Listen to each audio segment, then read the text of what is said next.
जीवन में हर इंसान दुखी है, पर सुखी वो इंसान है जो परमात्मा को मानता है।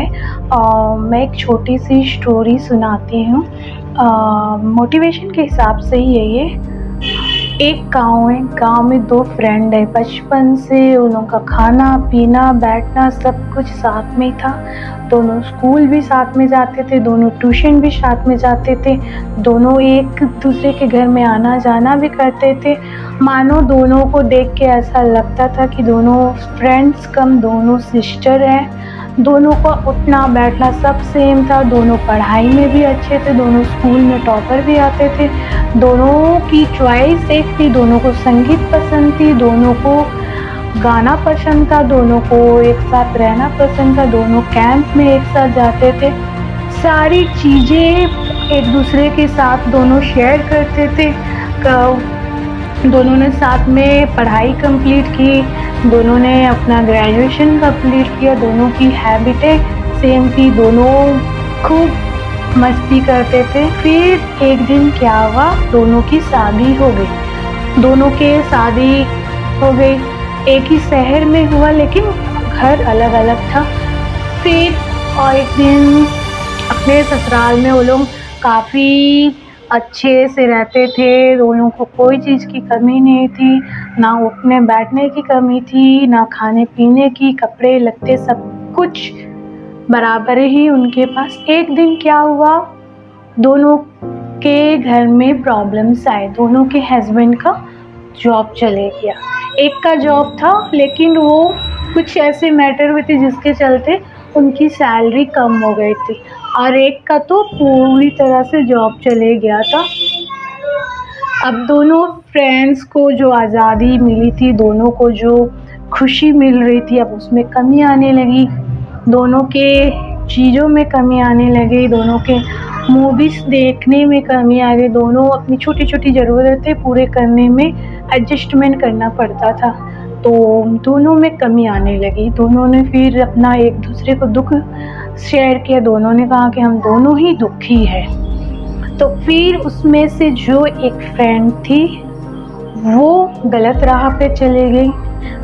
उसने गलत लाइन को समझा कि अगर मैं इस लाइन में जाती हूँ तो मुझे मेरी ज़रूरतों की चीज़ें मिलेगी, मुझे पैसा मिलेगा, मुझे जो जो चीज़ चाहिए मुझे सारी वो चीज़ें मिलेगी। और दूसरी फ्रेंड थी वो जो ईश्वर को बहुत मानती थी, उसने हर रोज़ मंदिर जाना का सोचा, क्योंकि उसने उसके मन में ये आया कि दुख देने वाला ही ईश्वर है तो सुख भी वही देगा करके वो रोज़ मंदिर जाने लगी। वक्त बीतते गया, ये पूरी तरह से एक फ्रेंड पूरी तरह से गलत राह पे चले गई थी। गलत चीज़ें, ड्रग्स वग्स, जो सारी गलत चीज़ें थी, जैसे जिस चीज़ों से पैसे आते तो वो चीज़ें करने लग गई। और ये वैसे ही पूजा पाठ सब कुछ करने लगे, क्योंकि उसे अपने ईश्वर पे भरोसा था पूरी तरह से कि मेरा ईश्वर मुझे जो दुख दिया है वो सुख भी देगा। फिर ऐसे ही वक्त बीतते गया। फिर एक दिन वो पानी भर के आ रही थी तो उसकी फ्रेंड आई कार लेके, तो उसने कहा कि देखो मैंने ये रास्ता चुना तो मैं आज इतना अमीर बन गई, सब कुछ बन गई, हम लोग तो बचपन के फ्रेंड हैं, तुम भी इस लाइन में आ जाओ, तुम भी रातों रात पैसा हो जाएगी। मुझे तो समझाने वाला कोई नहीं था, इसलिए मैं अकेले करके इतनी दूर तक आई, लेकिन तुम्हें मैं गाइड करूँगी, तुम मेरे साथ चलो। तो उसकी फ्रेंड्स ने कहा नहीं, मैं गलत राह पे आके अपनी ज़रूरतों को नहीं पूरा करूँगी, क्योंकि दुख आता भी है और दुख जाता भी है, लेकिन जो रह जाती है वो आपकी आत्मा, आपका विश्वास, आपका आत्मसम्मान, आपकी इज्जत, आपके परिवार की खुशी रह जाती है। तो उसने मना किया। तो उसने कहा कि ठीक है चलो, तुम अपनी गरीबी झेलो, मैं अपनी सारी खुशियाँ झेलती। ऐसे करते करते एक दिन वो ऐसी प्रॉब्लम में फंस गई जहाँ से उसको बाहर आना मुश्किल था, बट वो जिसके सपोर्ट से ये सारी चीज़ें की थी और जिसके चलते ये गलत राह पे आई थी,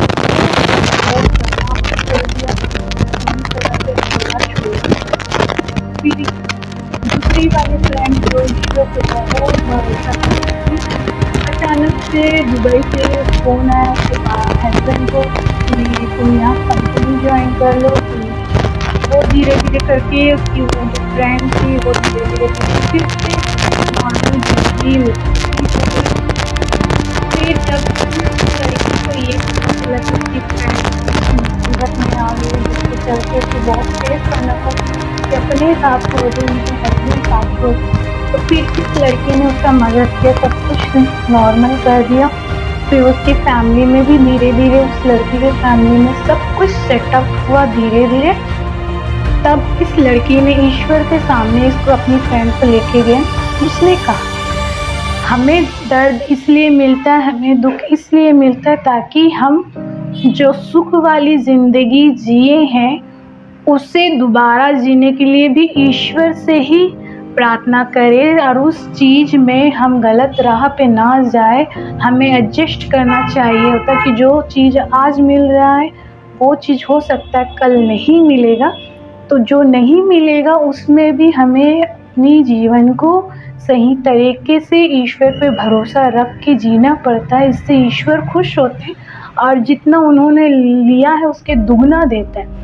फिर उसकी फ्रेंड को ये चीज़ समझ आ गया, उसने भी अब धीरे-धीरे ईश्वर पे अपने प्रार्थना देने लगी, ईश्वर के प्रति उसका भी प्यार जगने लगा। तो इस कहानी का मोटिव बस इतना ही है कि आप जब दुख होता है तब सुख भी आता है, लेकिन इस बीच में जो आप रास्ता चुनते हैं, सही चुनते हैं या गलत चुनते हैं, ये आपके ऊपर डिसीजन रहता है कि आप सामने से प्रॉब्लम आता है तो आप कैसे फेस करते हैं, हिम्मत से फेस करते हैं या उसे गलत राह पे चल के फेस करते हैं।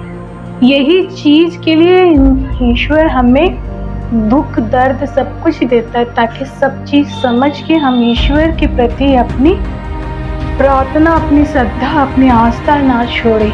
इसलिए कहा जाता है दुख वो आता जाता है लेकिन सुख वही है जिसने परमात्मा का कभी भी साथ नहीं छोड़ा। Thank you.